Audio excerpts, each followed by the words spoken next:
रुद्राक्ष शब्द का अर्थ ही है रुद्र और अक्ष, यानी रुद्र का, शिव का नेत्र। रुद्राक्ष के वृक्ष की उत्पत्ति शिव के नेत्र के जल से हुई है।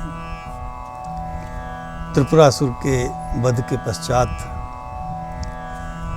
वर्षों की साधना में लीन शिव के नेत्र से कुछ श्रम बिंदु, कुछ जल गिरे और शिव पुराण के अनुसार स्वयं शिव का वचन है कि अयोध्या में, काशी में, मथुरा में, मलय प्रदेश में रुद्राक्ष के वृक्ष के रूप में उपजे। शिव ने रुद्राक्ष के वृक्षों का जो यह वपन है, यह जो बोया है, यह जो उगा है, वह मानव कल्याण के लिए है। कलयुग में शास्त्रों के अनुसार रुद्राक्ष से अधिक पवित्र और शिव का साक्षात स्वरूप नहीं है। रुद्राक्ष के वृक्ष साक्षात शिव के स्वरूप माने गए हैं। स्कंद पुराण के हिमाद्रि खंड में जो वर्णन आता है उसमें स्वयं शिव ने पार्वती के प्रश्न के उत्तर में कहा है कि पार्वती, रुद्राक्ष का वृक्ष साक्षात शिव है, साक्षात मैं हूँ, और रुद्राक्ष के वृक्षों का जो सेवन करता है, रुद्राक्ष के वृक्षों की जो सेवा करता है, उसे मैं मोक्ष देता हूँ, गति देता हूँ, सद्गति देता हूँ। एक बात उसमें और कही गई है कि कलयुग के 5000 वर्ष बीत जाने के बाद देवता और तीर्थ देवलोक, स्वर्गलोक चले जाएंगे। कलयुग में मैं रुद्राक्षारण्य में, रुद्राक्ष के वन में और रुद्राक्ष के वृक्ष में निवास करूँगा। जो महत्वपूर्ण बात कही गई है शिव के माध्यम से, शिव के मुख से निसृत है कि बाकी तीर्थों के सेवन से जब तीर्थ में ही व्यक्ति प्राण त्यागता है तो उसे मोक्ष या सद्गति प्राप्त होती है, लेकिन रुद्राक्ष वृक्ष का जो सेवन करेगा, जो सेवा करेगा, वह कहीं भी सृष्टि में प्राण त्यागेगा, उसे मोक्ष प्राप्त होगा।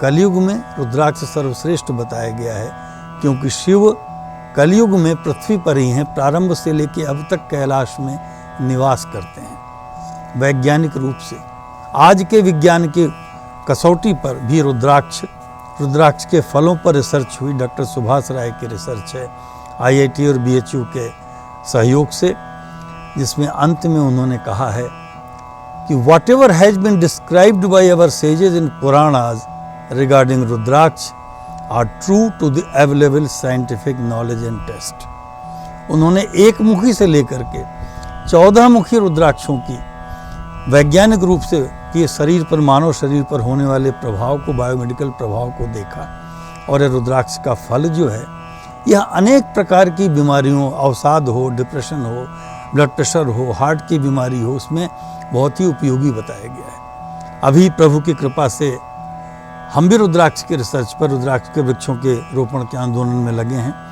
और शोभित यूनिवर्सिटी में आयुर्वेदिक मेडिकल कॉलेज, विज्ञान विभाग और फार्मेसी विभाग के सहयोग से रुद्राक्ष के वृक्ष पर रिसर्च कर रहे हैं। और अभी तक जो उपलब्धियां आई हैं उनमें यह पाया गया है कि रुद्राक्ष का वृक्ष अधिकतम ऑक्सीजन देता है।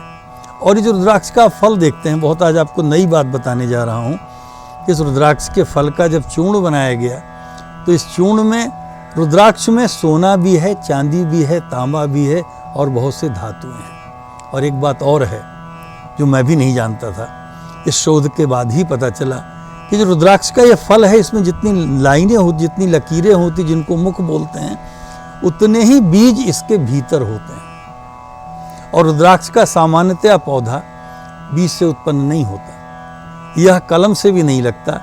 यह अभी रुद्राक्ष के जो बड़े बड़े वृक्ष हैं उनके ऊपर ग्रंथि लगा करके ही उगाया जाता है। रुद्राक्ष पर जो रिसर्च हो रहा है, 2 माध्यमों पर हम लगे हैं। पुराण सांस्कृतिक इतिहास लेखन रहे हैं। अगर पुराण ये कहता है, शिव का वचन है कि हमारे नेत्र के जल से उत्पन्न हुआ, तो आज के वैज्ञानिकों ने भी बात की कि नेत्र के जल में प्रोटीन और बहुत से ऐसे पदार्थ हैं जिनसे उत्पत्ति हो सकती है। इस रिसर्च पर भी हम लगे हैं, काफ़ी दूर तक पहुंच चुके हैं। इसकी पत्तियां एंटीऑक्सीडेंट हैं और रुद्राक्ष का जो वृक्ष है अपने आप में यह नकारात्मकता को दूर करता है, सकारात्मकता को बढ़ाता है। और रुद्राक्ष का वृक्ष जहाँ भी है वह साक्षात शिव के सानिध्य को प्रकट करता है। एक बात और प्रकट हुई, पुराणों में वर्णन था कि अयोध्या में, मथुरा में, काशी में रुद्राक्ष के वृक्ष उत्पन्न हुए, कहाँ चले गए मिलते नहीं। लेकिन प्रभु की कृपा से आंदोलन चल रहा है, पूरे भारत में रुद्राक्ष के वृक्ष लग चुके, हर मौसम में लग जाता है, हर जगह लग जाता है, या गमले में भी उग रहा है और लोगों को बहुत ही लाभ हो रहा है। और बहुत शीघ्र रुद्राक्षारण, अभी हमने जलेश्वर महादेव में रुद्राक्षारण का वर्णन आया, जिसमें यह कहा गया था कि रुद्राक्षारण 10 योजन में यानी 80 मील में रुद्राक्षारण है, नेपाल और भारत की बॉर्डर पर। संयोग से मैं वहाँ गया, लेकिन मुझे रुद्राक्ष के वृक्ष नहीं मिले। मैं घोषित करके 1 लाख के पौधे लगाऊंगा। तो आज के कलयुग में जो साक्षात देवता हैं, क्योंकि कलयुग के 5000 वर्ष बीत चुके हैं, उसमें रुद्राक्ष का वृक्ष साक्षात शिव के स्वरूप में उपलब्ध है सबको, और सहज ही ये लोगों को लाभ देता है। शिव का इससे साक्षात स्वरूप पुराणों के अनुसार भी नहीं है। रुद्राक्ष के बहुत वर्णन आते हैं। स्कंद पुराण में यहाँ तक कहा गया है, शिव का वाक्य है कि रुद्राक्ष के वृक्ष से उड़कर आया हुआ कोई तिनका भी आदर और श्रद्धा का पात्र है, उसे श्रद्धा के साथ ग्रहण करना चाहिए, क्योंकि शिव का स्पर्श करके आता है। स्कंद महापुराण ने यहाँ तक कहा है कि जो रुद्राक्ष के वृक्ष में जल देता है, उसे सारे तीर्थों का फल प्राप्त होता है। रुद्राक्षारण को नैमिषारण्य या अन्य जो तीर्थ हैं, उनसे बहुत उत्तम माना गया है। तो रुद्राक्षारण पूरे भारत का जो संदेश है, जो शिव का संदेश है, जो शिव का प्राकट्य है, वो रुद्राक्ष के वृक्ष के माध्यम से है। आयुर्वेद में भी बहुत से रुद्राक्ष के औषधियों का निर्माण होता था, जो अभी रुका हुआ है। तो मानव कल्याण के लिए शिव की रुद्राक्ष के वृक्ष से अधिक कोई कृपा नहीं हो सकती। आज हमारी सारी चेतना रुद्राक्ष के फल की ओर हो गई है। फल भी बहुत लाभप्रद हैं, लेकिन संपूर्ण रुद्राक्ष का वृक्ष जो है, वह साक्षात शिव की उपस्थिति से अनेक प्रकार के दैहिक, दैविक, भौतिक सभी प्रकार के क्लेश संकटों को समाप्त करता है। यह वैज्ञानिक रूप से भी प्रमाणित हो चुका है। पुराण भी कहता है, शास्त्र भी कहता है, और व्यवहार में भी है। तो कलयुग में और एक बात और बता दें कि रुद्राक्ष का वृक्ष आज की तारीख में, वर्तमान में 70 से 80% इसका प्लांटेशन मलेशिया, इंडोनेशिया में है। केवल 7-8% भारत में है। बाकी 12-13% नेपाल में है। रुद्राक्ष के भी 3 प्रकार हैं, ये बहुत आवश्यक है जानना। कैलाश पर्वत और क्षेत्र के जो हैं, वो रुद्राक्ष हैं। जो दक्षिण भारत के हैं चंद्राकार, वो भद्राक्ष हैं। और जो इंडोनेशिया, मलेशिया के छोटे वाले रुद्राक्ष हैं, वो नीलाक्ष हैं। मूल रूप से रुद्राक्ष ही प्रमुख हैं। एक और है, रुद्राक्ष की कम से कम 150-200 प्रजातियां थीं। आज की तारीख में 50-60 प्रजातियां उपलब्ध हैं। प्रभु की कृपा से इस पर शोध अनुसंधान चल रहा है। भारत सरकार भी हमें सहयोग कर रही है, और बहुत शीघ्र हमें लगता है, जो हमारी इच्छा है, हमारी जो कल्पना है, हमारा जो संकल्प है, हमारा जो अभियान है, कि भारत में इतने रुद्राक्ष के वृक्ष हो जाने चाहिए कि लोगों को बेर की फल की तरह रुद्राक्ष का फल प्राप्त हो। और आज नहीं तो कल रुद्राक्ष ही इस देश का राष्ट्रीय वृक्ष घोषित होगा, क्योंकि इससे अधिक प्रतिनिधि वृक्ष भारत का नहीं है। विश्व के स्तर पर भी यूनाइटेड नेशंस और भी सहयोग की ओर बढ़े हैं, और पूरे विश्व में रुद्राक्ष के वृक्ष के रोपण का एक नया आंदोलन प्रारंभ हुआ है।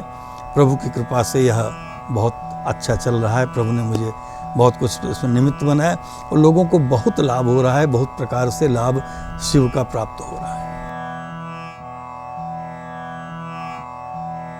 Hello, I want to invite you to click on the subscribe button.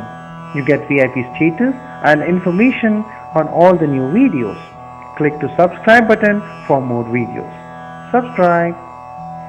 We want to invite you to click the link below and get access to Shiva blog, destinations, download gifts, ebooks, etc. www.shivdarshan.org